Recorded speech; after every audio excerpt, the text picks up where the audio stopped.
Bismillahirrahmanirrahim. Assalamu alaikum all the viewers. In this video, we shall discuss the Romantic period in English literature.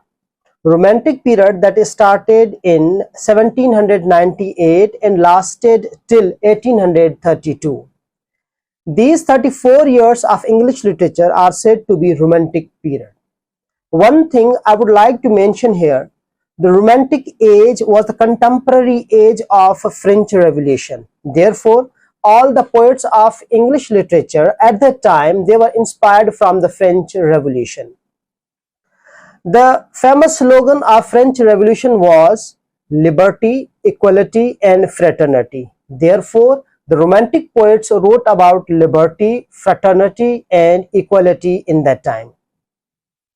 Alright, so the important poets, the very famous poets of Romantic age were William Wordsworth, S.T. Coleridge, Walter Scott, Robert Southey. These four poets are said to be the group of older poets.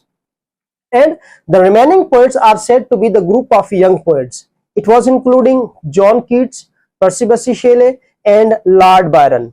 These three poets were from the group of young generation or the young poets group.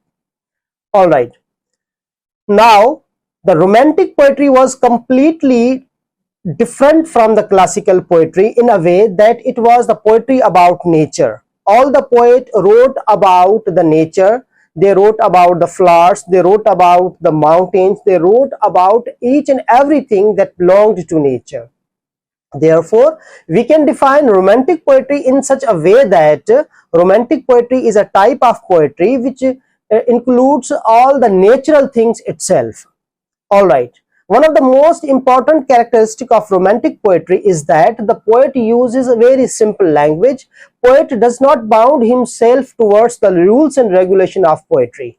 He uses the words of daily conversation. He uses the subject material from very common life so that the common man and ordinary man can understand the poetry. Therefore, the Romantic poetry is also said to be a type of poetry that is free from all the rules and regulation of poetry. Along with that, Romantic poetry also takes imagination and tenderness in itself. We can say that there is a huge amount of imagination, huge dose of imagination and tenderness in the poetry that is called Romantic poetry. Alright, so the Romantic poetry of English literature was completely different from classical poetry, because classical poetry was a didactic poetry, it was an aesthetic type of poetry, but the Romantic poetry was completely different from classical poetry.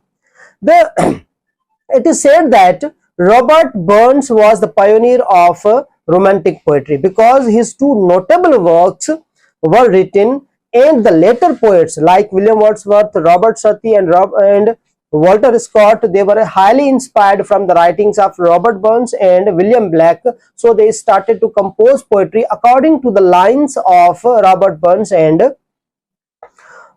William Blake. So it would be very much clear that the poetry of Romantic age or the Romantic era is completely different from its predecessors and the Victorian poetry. Victorian poetry, it was completely a type of aristocratic type of poetry, but Romantic poetry was a reaction against industrialism, a widespread of industrialism, and Romantic poetry was an appeal to the imagination. So in our next video, inshallah, we shall discuss the Victorian poetry as well. Okay.